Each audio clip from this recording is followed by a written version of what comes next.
Bon, le président tchadien, Mahamat Idriss Déby Itno, se lève en plein jour et demande à l'armée française, c'est-à-dire à la parraine traditionnelle du régime politique tchadien, de plier bagage et d'aller chez elle. Je voudrais insister sur l'effet de surprise. Ils n'ont pas vu venir cela à Paris. La preuve, Jean-Noël Barrot était en N'Djamena. Il était reçu par son homologue tchadien, le ministre Koulamala. Il était même amené visiter des bases militaires au Tchad, passer en revue des troupes tchadiennes et françaises, en compagnie de son homologue Koulamala. Il avait même été invité à rencontrer en audience le président tchadien, le maréchal Idriss Déby Itno. Jean-Noël Barrot est reparti du Tchad en sachant que le dispositif militaire, les bases militaires françaises au Tchad étaient tranquilles. Comme elles le seraient toujours, bien sûr, au Gabon et en Côte d'Ivoire, relativement aussi au Sénégal. Quand il remontait dans l'avion, il avait la paix dans l'âme. Il était tranquille. J'insiste sur la surprise.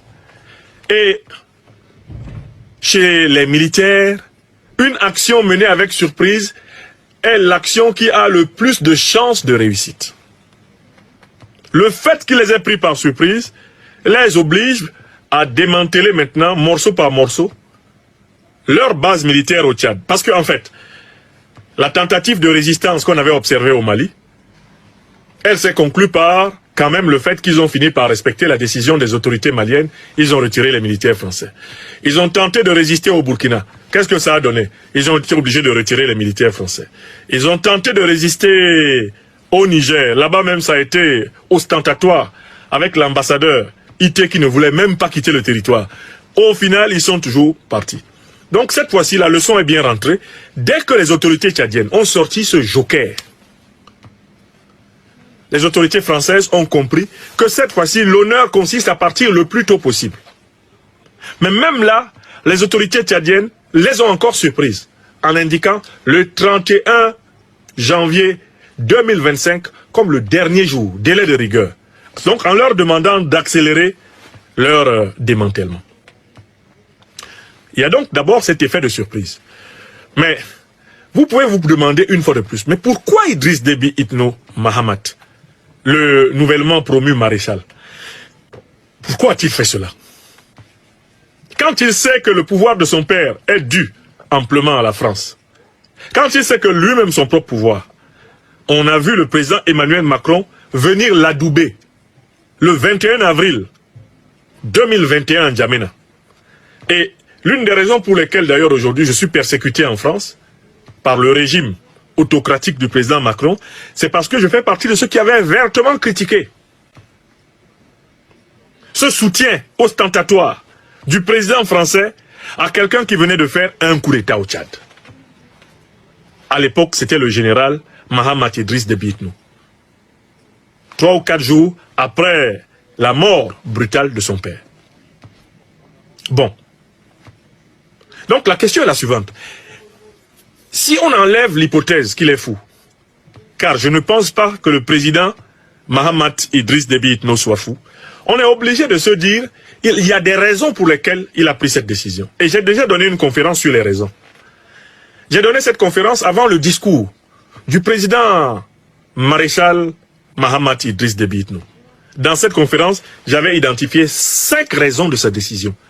J'ai eu le bonheur de constater, je ne sais pas si c'est une coïncidence, ou ça vient du fait qu'il lui arrive d'écouter mes conférences, j'ai eu le bonheur de constater que les 5 raisons pour lesquelles il a rompu l'accord de coopération qui datait des années 70, accord de coopération militaire avec la France, que ces 5 raisons se sont retrouvées presque mot à mot dans le discours qu'il a prononcé pour entériner cette décision annoncée par son ministre des Affaires étrangères. Faut-il rappeler les raisons? Pêle-mêle. Première raison. Lorsque le Tchad a été violemment attaqué, il a sollicité l'intervention de l'armée française présente sur son sol. Celle-ci a refusé. Le Tchad a donc par conséquent acté le fait qu'il ne pouvait pas compter sur l'armée française pour combattre les terroristes et que par conséquent, la présence de l'armée française sur son sol ne se justifiait plus. Première raison. Deuxième raison, les ennuis du président tchadien, le maréchal Idriss Déby Itno. Et je vous dirai tout à l'heure pourquoi je l'appelle maréchal. Pourquoi moi j'accepte de l'appeler maréchal? Moi qui suis l'un de ses meilleurs critiques. On va en parler. Je sais que c'est une objection qui revient dans la bouche de beaucoup de mes frères tchadiens. Je vais expliquer pourquoi moi je l'appelle maréchal. Bon. La deuxième raison est donc le fait que il n'a pas digéré le fait que ses alliés français n'interviennent pas pour empêcher, au nom de la raison d'État française du moins, les poursuites judiciaires nombreuses qui sont tombées sur lui pour ses achats de costumes, pour les résidences familiales, pour les biens que la famille Déby possédait en France. Il a estimé que, en tant que chef de l'État tchadien, lui, il garantit les intérêts français et fait fermer les yeux même au peuple tchadien sur les intérêts français.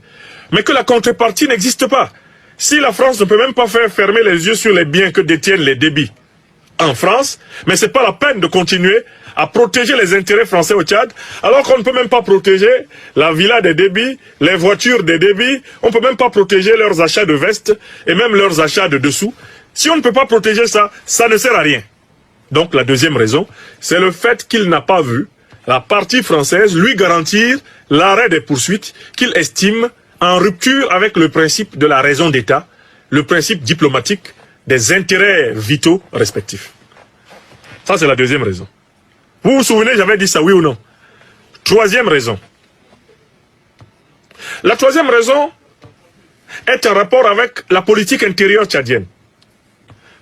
Le président maréchal Mahamat Idriss Déby Itno n'a pas beaucoup aimé le fait qu'il ait été mis presque sur un même pied d'égalité, à un moment donné, avec celui qui est devenu brièvement son premier ministre, Succès Masra.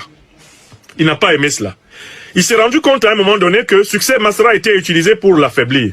Et que lui, il était utilisé pour affaiblir Succès Masra, le tout afin de renforcer l'emprise du maître français sur le Tchad. Il n'a pas aimé qu'on le force à nommer Succès Masra Premier ministre. Voilà pourquoi il s'est empressé de le rouler dans la farine, de le littéralement pulvériser aux élections, et ensuite de le chasser de la primature comme un malpropre, allant même jusqu'à lui enlever le passeport diplomatique qu'il aurait pu lui laisser, en vertu de ses avantages d'ancien Premier ministre. Ça, c'est la troisième raison. Mahamat Idriss Déby Itno a très peu goûté le fait que, à un moment donné, les politiques français et les politiques américains se comportaient avec Succès Masra comme si celui-ci était un coprésident de la République du Tchad. Comme si on était dans un bicéphalisme républicain. Mahamat Idriss Déby Itno n'a pas beaucoup aimé ça. C'est la troisième raison. Donc, quand j'ai lu son livre de Bédouin à président, et que j'ai vu les paragraphes, alors que Succès Masra était encore son premier ministre, j'ai vu les paragraphes, mais acrimonieux, qu'il a écrit contre Succès Masra, à qui d'ailleurs il a dédicacé le livre. Succès Masra recevant le livre avec un grand sourire. Dans le livre, il accusait Masra de lui avoir fait forcer la main par la France, les États-Unis et le Congo-Kinshasa pour être nommé Premier ministre. Il l'accusait d'avoir jeté dans la rue ses partisans au mois d'octobre 2023, oui, au mois d'octobre 2023, pour provoquer un bain de sang dans l'espoir que cela le fasse chuter. C'est écrit dans le livre. Le livre est là, de Bédouin à président, c'est dans la maison ici. Après avoir procédé à une critique extrêmement caustique du livre de Masra, j'avais fait strictement une critique, mais extrêmement radicale, du livre du président Mahamat Idriss Déby Itno. Vous vous en souvenez? Vous vous en souvenez, oui ou non? Parce que l'homme avance et il laisse des traces. Mais j'avais constaté que c'était un marché de dupes. L'accord de Kinshasa, c'était à qui trompe mieux. C'était attends, tu vas voir. On aurait pu renommer. Aujourd'hui, on peut réécrire l'accord de Kinshasa. On peut lui donner un nouveau nom.